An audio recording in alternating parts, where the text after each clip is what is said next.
mirror is gone, but ZZ gets taken out by tripping from the mirror, but Timzy refrag immediately. Now they have it open, so they can go for a plant in the corner. Great work from SteelSeries. Now down to Crazy and Adam to try and take this back. Plant's going down from Timzy, about to go down entirely. We got a shot from the side from Moto, and so Jarvis coming in. Let's take the kill, but Timzy still wants to fight on Jarvis, even though Jarvis is dead. Timzy gets another gets a third kill onto Adam as well.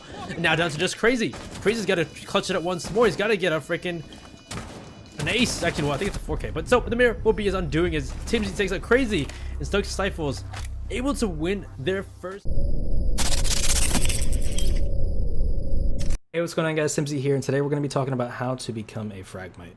And by doing so, we're going to be talking about 3 major points in this video, 1 being droning, 2 being utility usage, and 3 is making plays. And all of the tips and examples that I'm going to be showing you guys are just from my personal experience over the last 1.5 years as a competitive player. So let's get started.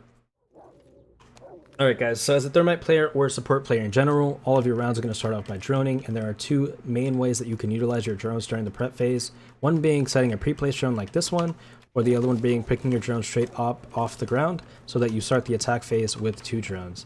And some of the reasons why you would want to pick up your drone versus pre-placing your drone really depends on the map and your opponents, but a lot of the higher end teams know the typical pre-placed drone spots, so a lot of the time they'll come around the map and they'll look there, and your drone is there, you're going to lose a drone, which is not good because you are going to be on your drone a lot, and having one during the attack phase is really, really bad for the team. So the best thing you could do is having pre-placed drones on high traffic areas or areas of the map that your team wants to take or entry from. So a good example on Clubhouse, if the objective is in the basement, you can utilize these 2 pre-placed, obviously not in the same specific spot, but you can utilize these drones so you could see if anybody is coming up main stairs or coming up red stairs. And instead of droning the entire top floor, if you have some pre-placed drones, you could just sit on these and flip back and forth. You know, top main still clear, top red still clear, while your teammates get into the building and take control of underneath these staircases. So you can get off these drones, enter the building, and start to do your job. So besides having the initial pre-placed drones to get your entry into the building, another good thing to have pre-placed drones for would be for your flank.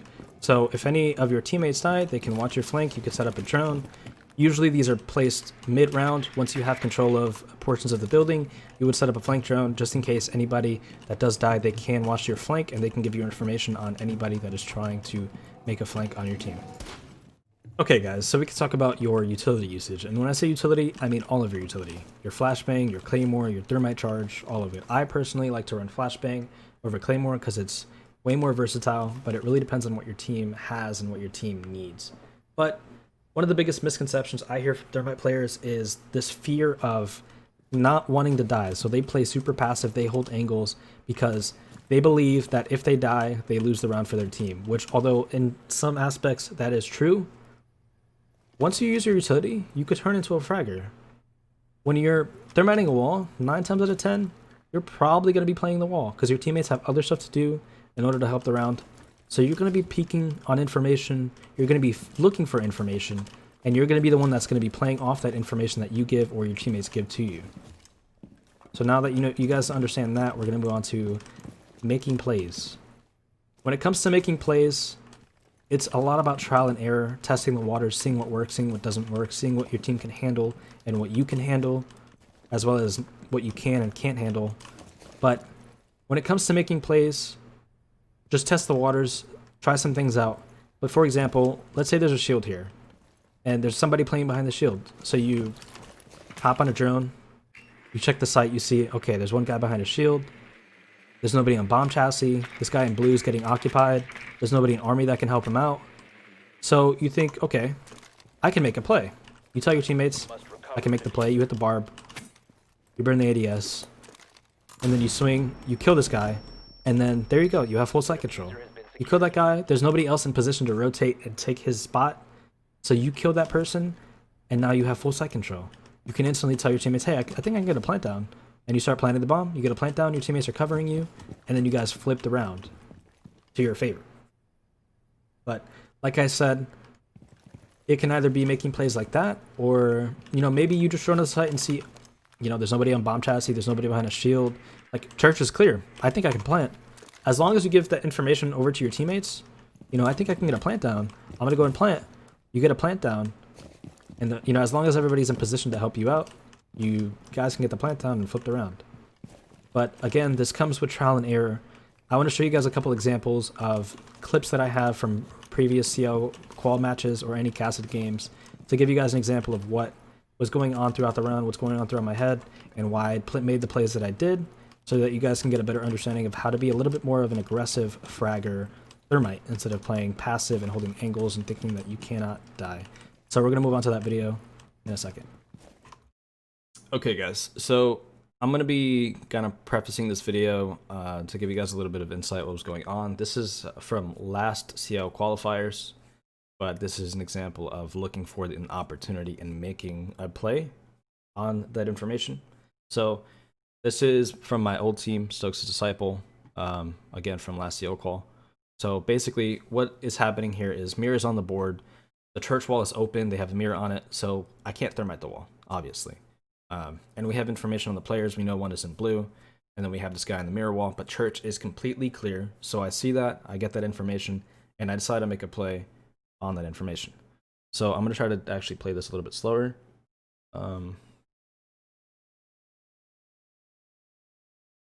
So that I can talk over this while I do it. So again, I have this information and I want to make a play. There's nobody else in a position to make the play that I'm going to make. So again, the wall is open. I don't need to use my thermite charge.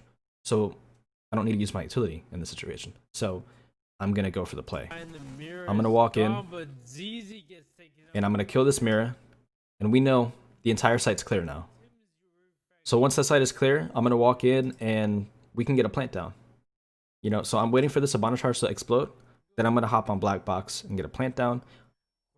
And my teammates are holding my hallway as well as my moto door for anybody that is going to be peeking me. So the plant is able to come down pretty easily. And then Jarvis walks into position to try to frag me as soon as I get the plant down. I know he's up close. We have the information. So I kill Jarvis. And then I instantly look blue because I know there's nobody else in my position to kill me. So I look blue. I kill Adam. And then now we have information that this guy is in armory while he's about to get a pick onto the guy on main stairs. We know he's in long haul, so I position myself somewhere better in order to take the gunfight without him seeing me through that Habana hole. So I position myself and I play the mirror against them, and then I ultimately get the kill. But that's kind of an example of like a more aggressive Thermite play. It's not something that's normally seen, normally done, but sometimes you might just have to make the play and you're the only person that is in a position to do so. But ultimately taking control of the site, getting the frag in the mirror, was able to win us the round. And yeah, that's pretty much it. So we'll move on to another video or a clip that I have of a more, I think it's another kind of aggressive Thermite play. But yeah, let me move on to that one now. Okay, so this clip's a little bit longer, but basically, what is happening here is the objective is in reading and dining. So realistically, as a Thermite player on this objective, you don't really need to save your Thermite charges to open up that reading wall. As long as you get top control and you play vertically, you can clear out the site and you can get them into objective without actually opening a wall. So in this situation, I find it's best to just open up a line of sights through freezer and through bathroom in order to get that information and clear out anybody that will be trying to play in those positions. So I'm going to run over here, and I'm going to get freezer wall. And then once I get freezer wall, you know, I'm going to hold it because nobody else is really in position to hold it. I have some teammates that might be near me, but we see that there's a bathroom rotate and we can't really drone up. So we open up bathroom to clear it out, make sure this guy leaves. And in doing that, I'm pretty sure we're able to get a pick through white from that guy rotating out. So now I'm here in a position, I have a drone, but I'm not in a position to drone. So I have a teammate that's actually droning up for me, and he's giving me information. And he actually tells me to walk into freezer here. You guys don't hear it, but I walk up to kind of get into a better position to help my teammates that are pushing through white. So let me actually put the audio up here. But you might hear him now. Okay, Tim, walk to freezer right now. Yep, right there. Tim walk into freezer. So in this position, the only spot I can die from, like freezer was clear, we knew that was clear. The only way I can die is from white or pallets. So I'm instantly going to be looking over there as soon as I can. So I kill this guy. And then there's more information that there's an echo in Cocktail. So obviously I'm not going to challenge through the double door, so I position myself in a better spot where I can kill this guy in Cocktail. And a lot of it is just like, it was kind of some nice shots that I hit, like that one. But here's like another example of me kind of being the more aggressive, more entry Thermite. But again, I use my utility and I turned into a fragger. I don't need to stay alive, because if I died in any of those situations, my teammates were in position to get the refrags, and you know, I did have the bomb, but realistically, we need to get top control anyways. If we don't get top control, it's going to be very, very hard for us to win it. So my teammates were in position to help me get the refrags. That shield was, you know, the shield right here was impacted, so that guy couldn't play in this area much longer. So realistically, it was kind of the play to make, and I was in position to make it, especially with the call from my teammate to actually make the play. So again, this is a more like aggressive Thermite clip, but I'll try to get a more passive, a more kind of support Thermite clip to show you guys. So I'll be right back. All right, guys. So this clip is more of a, you know, support Thermite. You know, my main job is to obviously just get the wall, get a plant down, and like play close plant. So we'll start the clip here. Basically, we have enough control of the map where I can actually get this wall, but I'm going to check if anybody's playing there. Obviously there is, but again, we have top control, so it doesn't really matter. There's no way that they could, you know, deny the wall, whether bandit tricking or K tricking. So I go ahead and get the wall, and I have another drone here, so I have to rotate it because I want to get the information on the site. So as I rotate this, I start, you know, joining site. I see, you know, black car's clear, white car's clear. Nobody playing close, nobody back white. We have all the holes that we need up top. I'm going to go ahead and check pipes here. Pipes is clear. I check that everything is basically clear.